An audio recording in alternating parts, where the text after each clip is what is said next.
It's been a little while since I've done a video. It's been 3 weeks, I think, something like that. I've done a few shorts, but in terms of a full long content video like this, it's been a little while. And there's a couple of reasons for that. Partly because work has been busy. I've had a lot on. It's been a busy first term. Obviously, it's been the first time I've taken on this role of head of science, and I've been doing lots of different things associated and linked with that, as well as standard teaching based things. And also, I've just taken a bit of a break. It's just been half term. I've got up to lots of different things, had my rest, socialized, been out and done different things.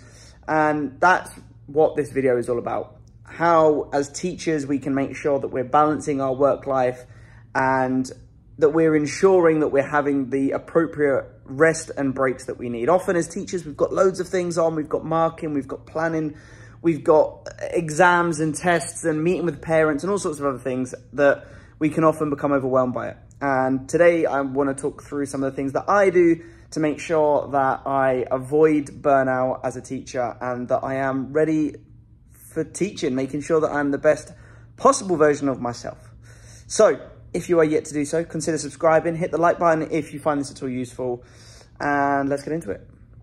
Now, the first point I'm going to bring up is all about your organizational skills. Now, as a teacher, we've always got new things coming up. Things prop up last minute, things prop up first thing when you walk in on a Monday morning. There is constantly things changing and evolving, and your work list is growing and your to-do list gets even longer and longer and longer. The key to making sure that you have maintained some balance and that you do have evenings free, you have time on the weekends to relax and enjoy and see your friends, is to make sure that you are as efficient and as effective with your workload as you can be. The way that I do this is I try to prioritize. How important is this job and how quickly does it need to be achieved? Those are the two really important things. Now, sometimes things are really important, but they're not immediate. And sometimes things are not so important, but they're immediate. They need to be done straight away. And it's about balancing that and using the resources that you've got, including your support staff, to help you achieve those. So try to be as efficient as you can at work, write lists if you need to, and for every job think, how important is it? How immediate does it need to be achieved? The next point, and it kind of links to the first point, is how important are the jobs that you're actually doing? Prioritize. What I mean by prioritize is, are the jobs you're doing actually impacting your ability to teach? Are they improving the children's ability to learn? Or are they just things that make your classroom look nicer? Now, we're all guilty for wanting to create a pristine and perfect environment with nice pictures and things on the walls, but does it actually impact on your ability to do your job? Now, there are going to be some tasks that we're asked to do that are out of our control that you might not think directly impacts your direct teaching.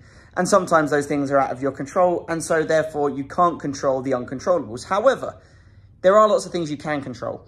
And a quote that resonates with me is, there are lots of things as teachers that we could do, doesn't mean you should. And I think that's really important. So when you're looking at your to-do list, as I mentioned in the first point, there are going to be some of those jobs that really aren't important and probably don't need doing, or if they do need doing, not to the level that you're going to do them at. So if there is something that is more important, take priority. And if you get to the end of the day and you've not achieved a couple of things, but in reality, they're not going to have an impact on your teaching and learning, it doesn't directly affect the kids, leave it to tomorrow. Now, the first 2 points have been very work specific. The third point is not. The third point is all about socializing and spending time with the people that you care about in your life. It could be friends, it could be family, it could be your partner. It's very easy to get caught up in work, coming home, spending hours into the evenings, marking and doing other things. But it's really important to take some time per week, and some weeks that'll be more than others, with those people. People that make you feel good about yourself, people that make you laugh, people that you can talk to, whether that's about things that are going really well at the moment or to offload some struggles. I think it's really important. For me, I go and play golf as often as I can. I spend time with Daisy, my partner, and I also go to a quiz on a Tuesday. Again, with Daisy, we've got friends, we go, and I don't budge on those things because they're really important to me. They make me feel good, they make me happy, and they give me that balance. You'll have time. Even if you're not sure that you do, you'll have time to do this. Even if it's to go for a walk and have a phone call with someone, try to fit those in every week. It's really important, so don't lose it. Another thing that's really important is all to do with your physical and your mental health. Now, there are a few things that I make sure that I do every single week.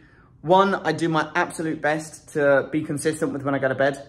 For me, making sure I am getting an appropriate amount of sleep is really important. For me, ideally, I want to get 8 to 9 hours of sleep per night. That normally requires me to be in bed by 9 o'clock. I wake up and my alarm goes off at 5. So getting that time in is really important. I make sure that I'm exercising every week. That could be going and playing golf. That could be going out for a run, although it is quite hot here at the moment still. Or that could be going to the gym, going for a swim. These things keep me invigorated. They keep me feeling fresh. And if I don't feel physically healthy, then it has a massive impact on my mental health. It has a massive impact on my ability to perform my job to the best of my ability. So making sure that you are eating well, you're sleeping well, and you've got some kind of exercise routine going on. Even if you don't consider yourself to be sporty or you don't have any physical hobbies, going for a walk, going for a little jog, going on a bike ride, swimming, all of these things just uplift your mood. So for me, physical exercise and my own personal health is really important. Now, another thing, and this is kind of going to be the last point that I make, is when you have breaks from school, take them as breaks. Everyone gets a weekend. Now, for some people around the world, that weekend might look different to others, but everyone gets one. Use it as a weekend. It is a break. It's there for you to have your rest, to have those lay-ins if you want, to go and do things with friends and family, with your partner, where during the week you just wouldn't normally have the time.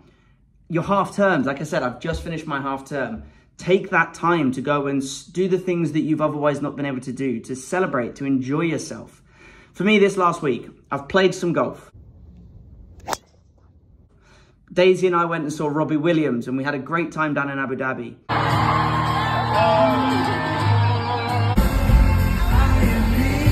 I've been down to Dubai and we've done some cool things in Dubai.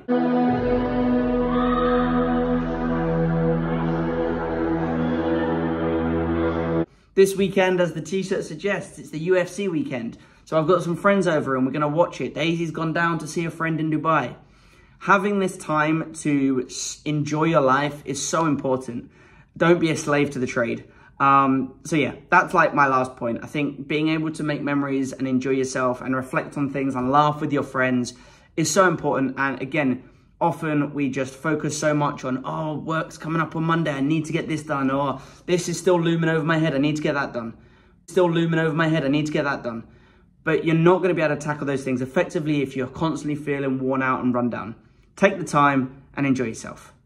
For now, I'm going to go and grab myself a drink. The friends are coming over to see some UFC in a bit, so I'm going to leave the video here. If you're yet to do so, please consider subscribing, hit the like button. My guide, which talks all about what I've said in today's video, is going to be linked down below. If you're yet to get it, go and grab yourself a copy of it, and I will see you next time. See you later, guys. Just before I go, I will add one more thing. I'm aware that all of what I've said is ideal situation, right? There are going to be times when work is really busy. Maybe you've got parent meetings. Maybe you've just got yourself a new promotion and you want to prove yourself and you've got lots of tasks to do and lots of things to achieve. I understand that. There are going to be some weeks and months that are really, really busy and others that are less so. What I'm trying to get the point across is that you will have time in your week to spend it on yourself, okay? There are plenty of hours in the week, although it might not feel like it.